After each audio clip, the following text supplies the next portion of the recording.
Good morning students. Welcome to Malayalam class Standard 7. നമ്മൾ ഇന്നൊരു പുതിയ ചാപ്റ്ററാണ് പഠിക്കാൻ പോകുന്നത്. ചാപ്റ്ററിന്റെ പേരെന്താണ്? കഥകളി.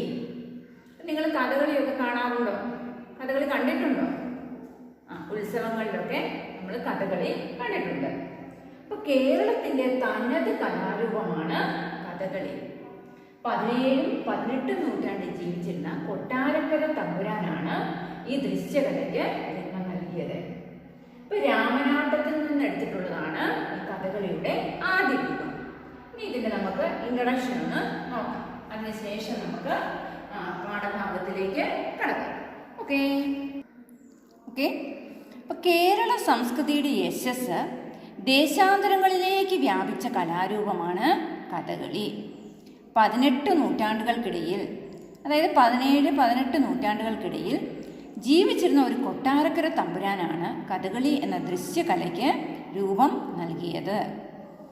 കേരളത്തിലെ പ്രാചീന കലകളായ ശാസ്ത്രക്കളി, ചാക്യാർകൂത്ത്, കൂടിയാട്ടം, കൃഷ്ണനാട്ടം, അഷ്ടപതിയാട്ടം, ദാസിയാട്ടം, തെരുവുകൂത്ത്, തെയ്യം, തിറ, പടയണി തുടങ്ങിയ നിരവധി ക്ലാസിക്കൽ നാടൻ കലാരൂപങ്ങളെ സ്വാംശീകരിക്കുന്ന ഒരു തനി കേരളീയ നാടക അവതരണ പ്രസ്ഥാനമെന്ന നിലയിൽ രൂപം കൊള്ളുകയും വികസിക്കുകയും ചെയ്ത കലാരൂപമാണ് കഥകളി.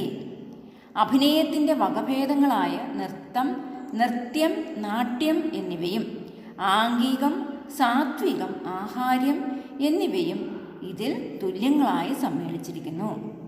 കഥകളിയിൽ വാചിക അഭിനയം ഇല്ല. അതിനു പകരം സംഗീതം പ്രയോഗിക്കുന്നു.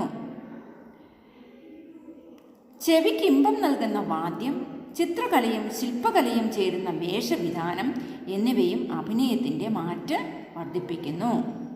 ഓക്കെ. അപ്പോൾ 17-ാം നൂറ്റാണ്ടിൻ്റെ ഉത്തരാർത്ഥത്തിലാണ് കഥകളിയുടെ ഉൽപ്പത്തി എന്ന് നമ്മൾ പറഞ്ഞു. അപ്പം രാമനാട്ടം എന്നായിരുന്നു കഥകളിയുടെ പേര്. ഈ രാമനാട്ടം ഉണ്ടാവാൻ ഒരു ഐതിഹ്യമുണ്ട്.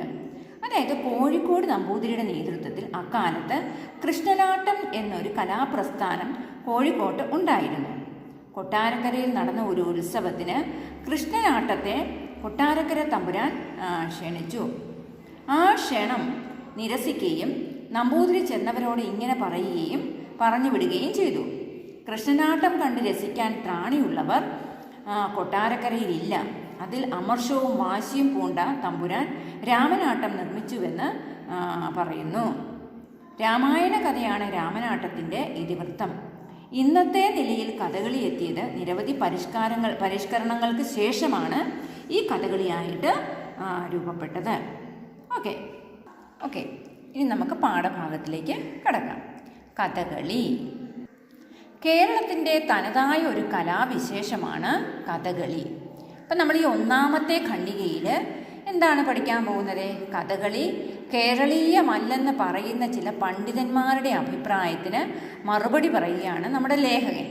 അതാണ് നമ്മൾ ഈ ഒന്നാമത്തെ പാരഗ്രാഫിൽ പഠിക്കാൻ പോകുന്നത്. ഓക്കെ.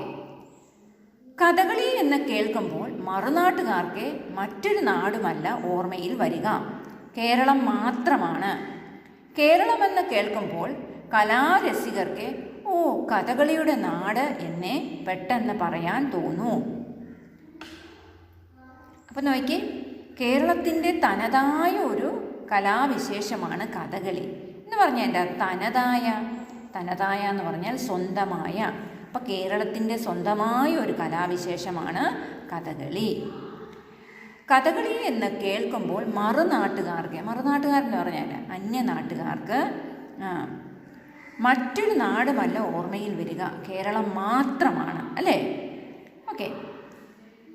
ഇപ്പം നോക്കിയേ, തനി കേരളീയമല്ല കഥകളി എന്ന് മറുനാട്ടുകാരല്ല മലയാളികൾ തന്നെ മറുത്തു പറഞ്ഞു എന്നും വരാം, പറഞ്ഞിട്ടുമുണ്ട്. ഓർക്കാതെയാണ് അവരത് പറയുന്നത്. കേരള സംസ്കാരത്തിൻ്റെ തനിമയെ പറ്റിയോ മർമ്മത്തെ പറ്റിയോ അവഗാഢം ചിന്തിക്കാതെ പറയുന്ന ഒരഭിപ്രായമാണ് അത്. അവഗാഢം എന്ന് പറഞ്ഞാൽ സസൂക്ഷ്മം ചിന്തിക്കാതെ പറയുന്ന ഒരഭിപ്രായമാണ് അത്. കഥകളി കേരളീയമല്ലെങ്കിൽ മലയാള ഭാഷയോ സാഹിത്യമോ മറ്റനേകം കലകളോ ഒരുപക്ഷെ കേരളം തന്നെയോ കേരളീയമല്ലെന്ന് പറയേണ്ടി വരും. ഏതു നാട്ടിലെയും സംസ്കാരം എന്ന പോലെ കേരള സംസ്കാരവും ഒരു സങ്കര സന്താനമാണ്. സങ്കര സന്താനം എന്ന് പറഞ്ഞാൽ കൂട്ടുചേർന്ന സന്താനം. ആ സങ്കരത്തിൽ കാണാം അനിതരലബ്ധമായ ഒരു സവിശേഷ ധർമ്മം.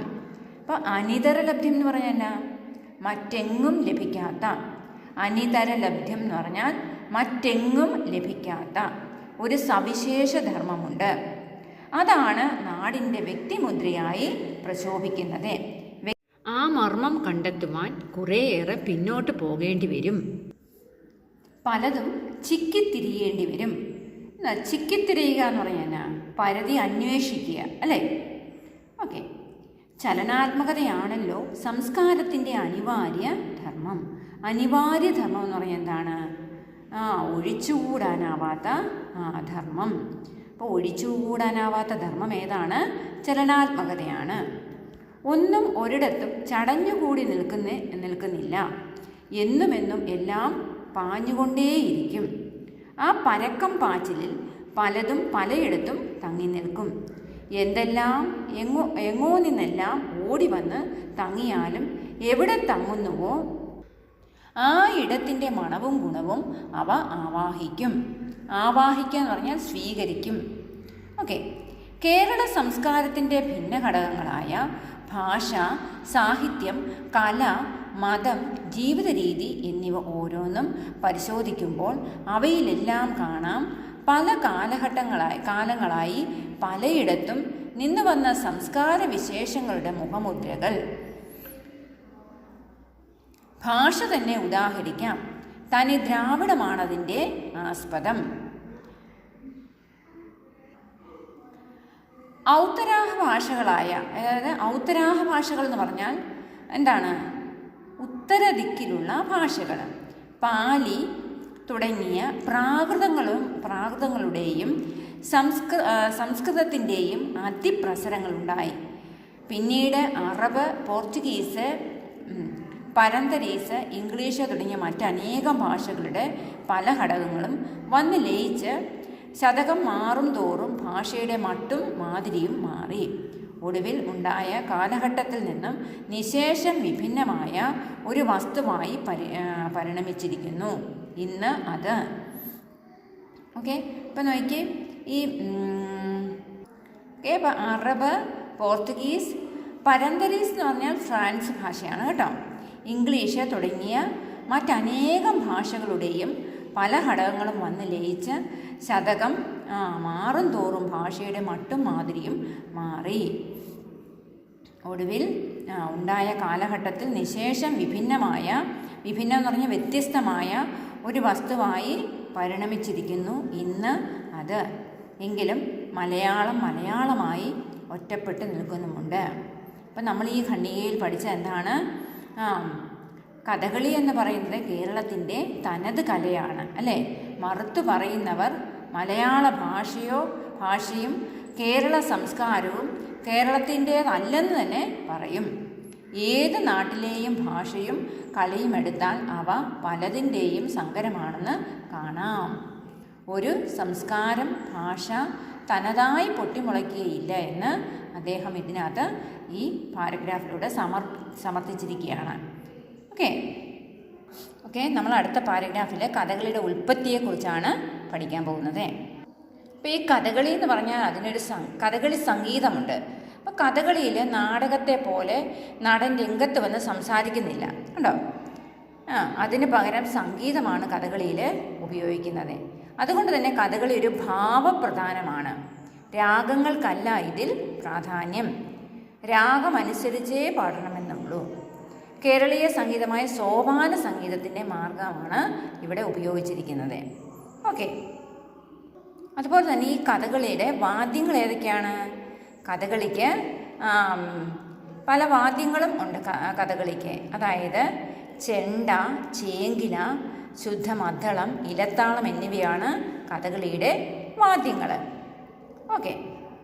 അതുപോലെ തന്നെ കഥകളിക്ക് ചടങ്ങുകളുണ്ട്. കഥകളി ചടങ്ങുകൾ എന്താണ്? കേളികൊട്ട്, അരങ്ങ് കേളി, തോടയം, വന്ദന ശ്ലോകങ്ങൾ, പുറപ്പാട്, മേളപ്പദം, കഥ ആരംഭം. അതാണ് കഥകളിയുടെ ചടങ്ങുകൾ.